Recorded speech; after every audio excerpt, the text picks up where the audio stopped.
ngasisu ahi video anauba ma puraga laksare mayam gi mafamda mayam ado ngasigi video se kogi nungai ba paw haidura kogi nungai ta ba paw haidura ama mayam gi mafamda ai uhanjage bako ado mayam sigi video sa hana mayam puna hana jemina siko mayam aduga ai mot khatang haijarake ko mayam Hek taba thamoi soknangai oiba thogdok amada pokminaba masin manau angang ani swimming pool amada iroi binabada isingda irak naduna leikhidare hairiba thogdok asi ngarang Churachandpur police station gi manung sanba Churachandpur gi kuki inpi office mana mayam hajiki video si jang minare ko ado kai haidono ai go ina di ko mayam ai go ina di nungai jade habadi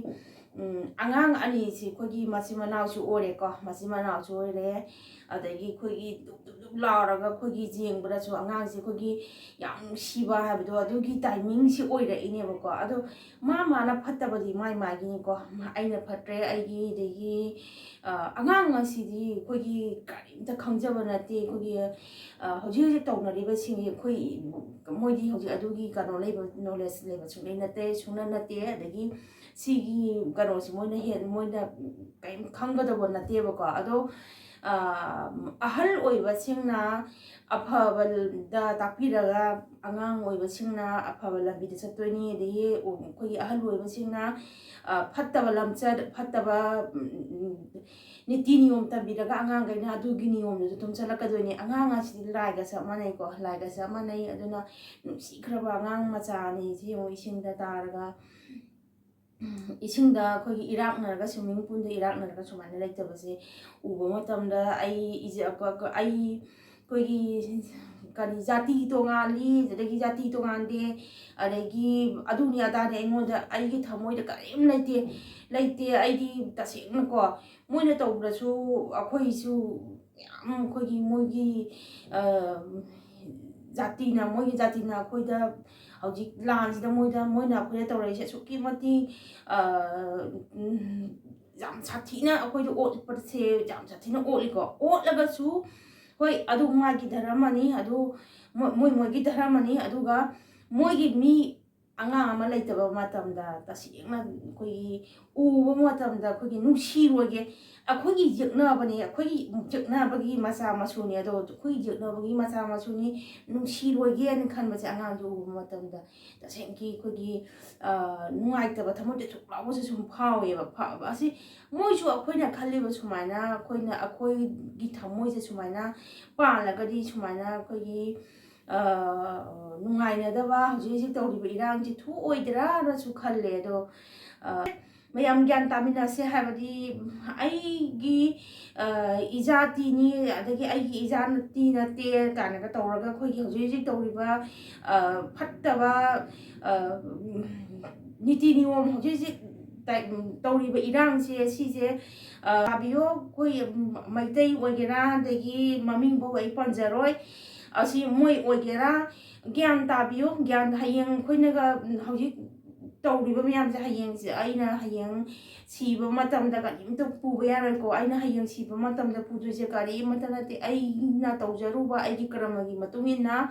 mingset oina mayam mingset laisini ko adana mingset sina aina hayeng sigaga su mingset sidi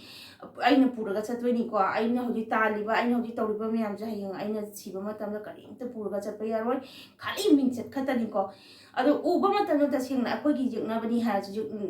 tabuk la angang masada yung uba nungai taba thamoy toklawa poe akogi kanogi akogi nungsinati hargasu angang du ubudadi akogi thamoise akogi maitaiga badagi moiga kharadi dum khetnaba leiko si karidagi khetnaba leirakpano habase sigi khetnaba ja bitang sai matangdai panjaragi yam changdi panjaramoiba ko akogi maitaina ne angang pitu pingai de yoiro akogi kagumam tagoda mama mapana khoju ima ipana hariba si patene ngam hapada sa tasena jel haba matamda angang gai uhungano lokna thuna angang gai udingai da halu kolo angang gai uragadi asigi se hingsa tamba haugani haina akogi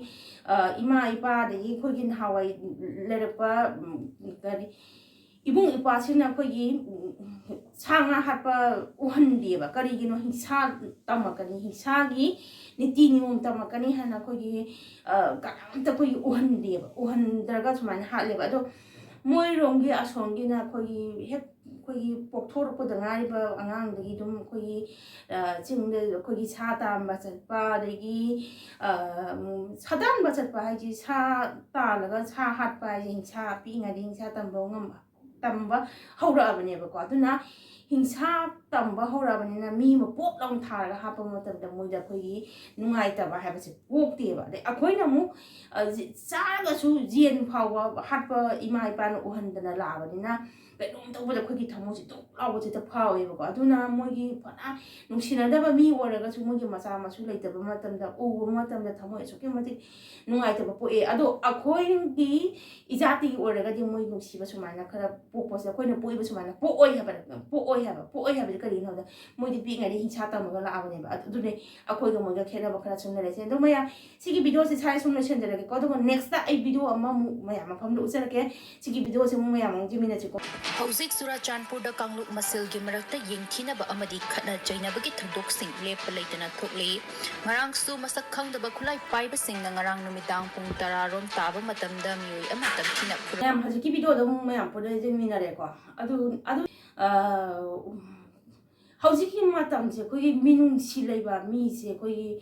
yam jamna le ram do mandre hanai thamoi da khanjai aso koi ma mara laiba adu ada ai kem khangde ma adu di moi moi gi ne ai khangde adu ga koi gi taibang mioi ba ma da koi gi aso thina phuba jamna jing bada akoi tachena sigi ma gi choi ba khusok si u matam da kai hai do no jamna nungai ta ba thamoi da pu e ba ko adu phuri ba mi du di kari thamoi no mana pale ba thamoi se kari thamoi no mangonda chele ba thamoi se kari thamoi no sini da hai ba khalle ba kari thamoi no ha ba hanging ba mapokle e ba ko koi gi